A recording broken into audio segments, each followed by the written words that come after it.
Today we will discuss about encapsulation in Java. And as the name suggests, encapsulation meaning hiding data into an object. And question is, why would we need something like encapsulation? And encapsulation, given it is one of the four pillars of object-oriented programming, how does it really help? So encapsulation is very important. And as I mentioned, encapsulation means hiding data inside of an object. So it essentially acts as a protective shield around the data of an object and prevents the unauthorized access of the data outside of the class. Now, if we consider real life scenario, let's talk about car. For running a car, you cannot just go and run it. You need to have a key of the car. You have to start the ignition of the car using the key and then start a run. Think about a scenario where anyone could just ignite the car from outside, in which case anyone can pick up anybody's car and run away. It does not give any security. Whereas given you need to have a key for the car to be able to ignite the engine and then run, it makes the car more secure. And same for objects. And encapsulation is the feature which provides hiding private data of a class. So how do we do that? For that, we can look into the user class.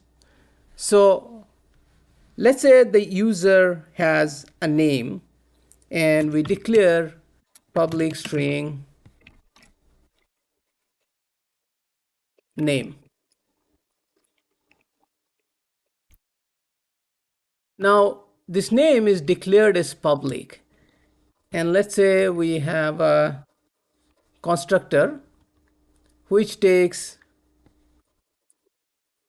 name as a parameter, string name, and here inside of the constructor we can say this dot name is equal to the name that we are getting as a parameter. And this class has a public method. Let's say it's a string method called get name,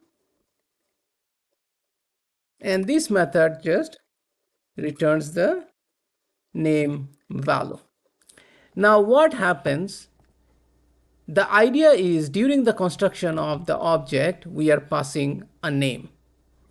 Now if we create var user is equal to new user, we can pass a name here.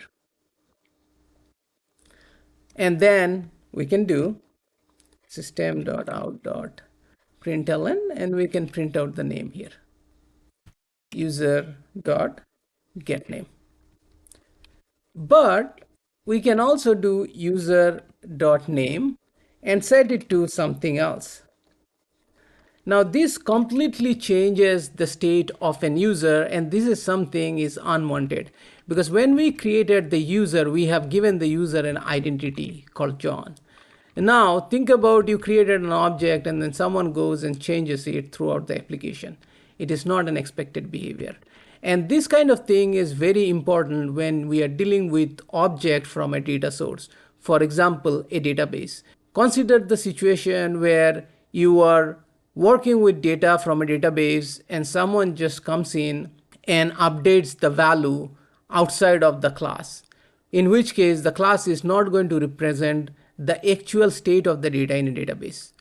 So to achieve that, we use encapsulation, and the way to encapsulate any data is to make it as a private. As soon as the data is made as private, it is accessible only by this class user. So now here we are able to set this data and we are able to get it through the get name, but we cannot just randomly set here, and you can see we're getting an error right now. It says the name is not visible because it is private.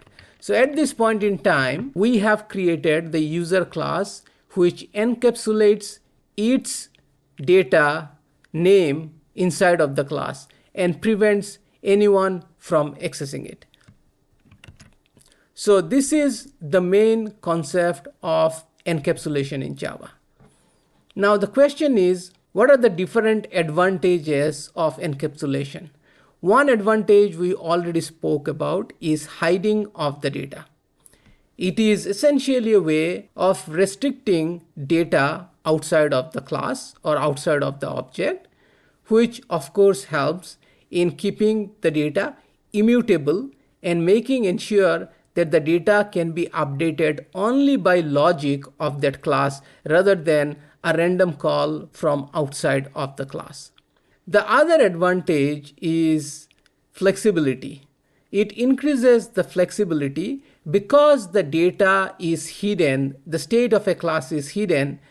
The owner of the class or the developer of the class can take the liberty of updating the logic without worrying about how it is going to affect the caller.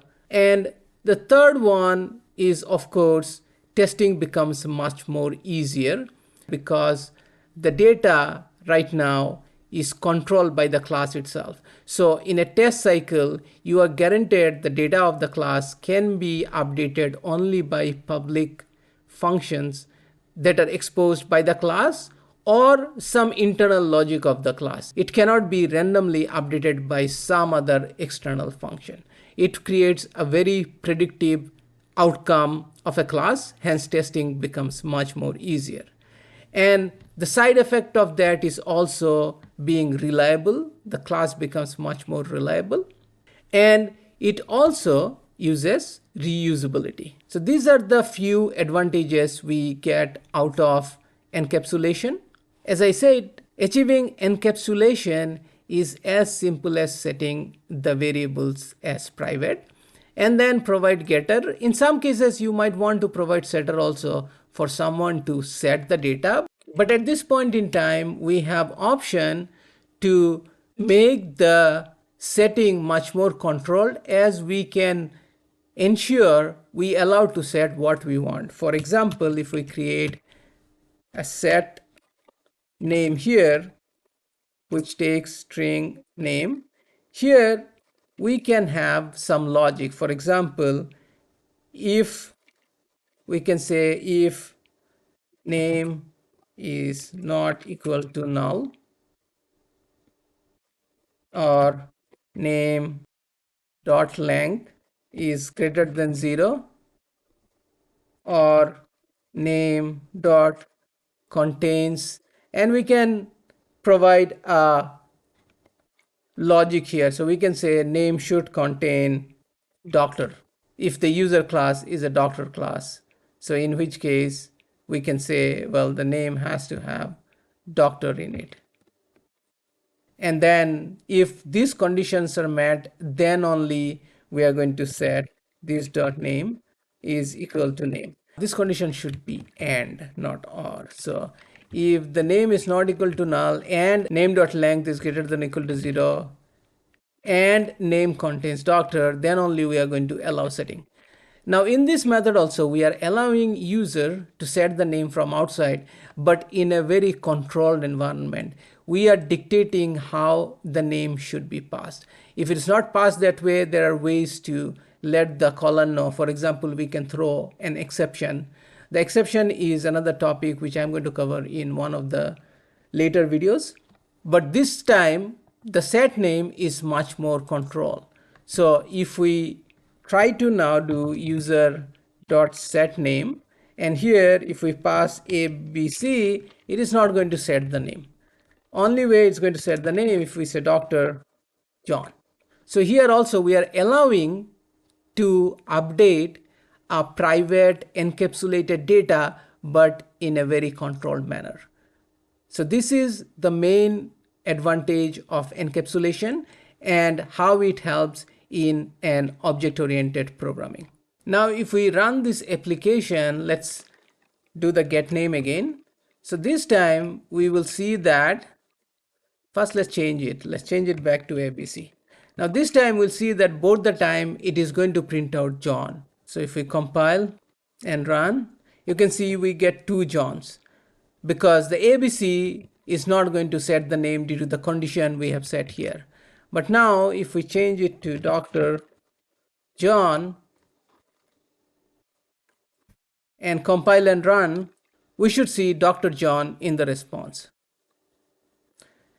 And you can see we see John, and second time we see Dr. John, because this time the set name worked as we passed doctor in the name. So that is all I wanted to cover for today's video, the main concept of encapsulation.